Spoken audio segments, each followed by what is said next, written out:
Hello, my name is Brody Springer, and this is for Management 310 with Professor Zhang.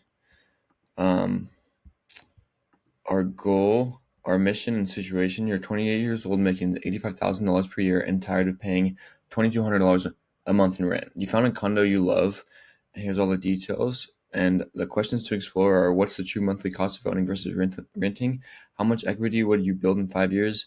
And how do you think slash decide on buying versus renting? Um, and then we had to use driver framework. For the first prompt, I said I was given the following scenario, and I need to answer some questions based on this prompt. I want to work throughout the framework driver. When working on this prompt, I first want to work on the D portion of driver. And for the D portion is define the problem and figure out all the information needed. For the buying option, purchase price $425,000 per year, 5 years, not moving for 5 years, maybe move after, but maybe not. Our annual income is 85,000, and savings for down payment is 95K. And then HOA fees, annual property taxes. And then renting, our current rent is $2,200 a month, and the landlord's offer is $2,500 per month. And the market rent, similar condos, is $2,600 per rent. As we move on to R, I said, could you provide me with all the cash flows that may come up when trying to analyze this decision, not just the obvious ones?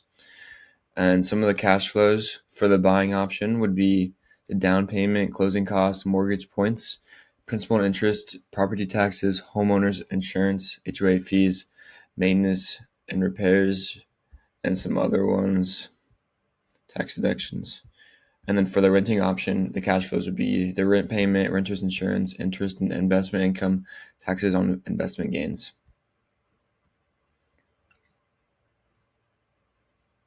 And then the calculation, down payment 25% of 425,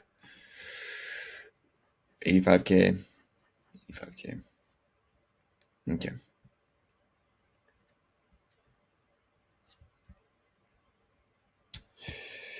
Also, the inflows, the cash flows, our total equity and gain of the two mortgage options would be 130,000 and 135,000 for option B.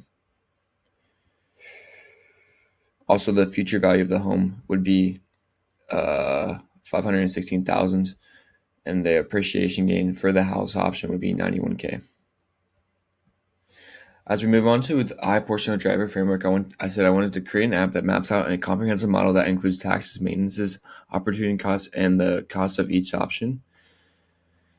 And here's the app for the renting opportunity cost. It gave us the monthly rent of $2,500, and then you'll end up paying $150,000 over 5 years.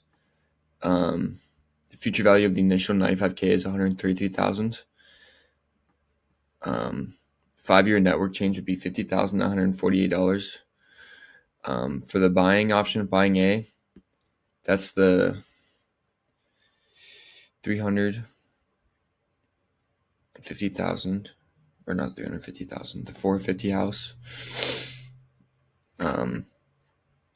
Initial outlay would be 97,000, which is a problem because we only have $95,000 saved for the down payment. The P&I, the monthly would be $2,216. For option B, the initial outlay would be 103,000, and the P&I monthly would be 2,149. The net sale proceeds after year 5, we would get $156,000.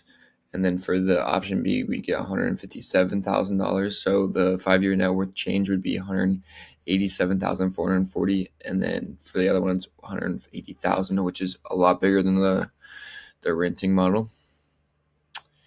And then if we move on to E portion, how sensitive are we to our decision based on rates changes and price? If we were doing a conservative strategy, if you're conservative, then we believe that 4% appreciation rate is the ceiling rate. Renting is a superior financial decision that requires less upfront cash and preserves your capital for liquid investment, providing a higher projected 5-year net worth. And then for an aggressive strategy, the buying portion, if you believe the condo market will significantly outperform its historical average of 4.7%, buying is the path to higher net worth. If the house or the condo increases in price throughout the years, then we will get a higher net worth when selling the house up front. And regardless of the decision, you must have first address. We only have $95,000 saved, and for the two buying options, we need at least $97,000 for one of them, and then $103,000. So there's a problem with that. And as we move on to the R portion, just asking what are some of the hidden costs surprising. I thought it was very surprising, like all the HOA special assessments, like besides the $350 per year, major like building repairs such as new roof, elevator replacement, or structural damage that may occur on the HOA cost. Future selling cost is kind of crazy. 7 to 10% of the future sale price will go over to the selling agent. Also, we need to be aware of the initial down payment of $97,000 because we only have $95,000 saved, and we'd have to find cash or borrow some cash of $2,000 to actually do that that initial house cost. I think though that we should do the house, the renting, the $425,000, because if we, although it has a higher rent, I think that the house price will go up and we'll be able to sell and make a higher net worth than if we were just throwing away money from renting. You can't really sell a condo when you're renting it. It's not yours technically. So when you purchase this $425,000 and pay it off, you'll be able to sell it and make a higher amount of money based on the interest rates and the price influx of houses. Thank you.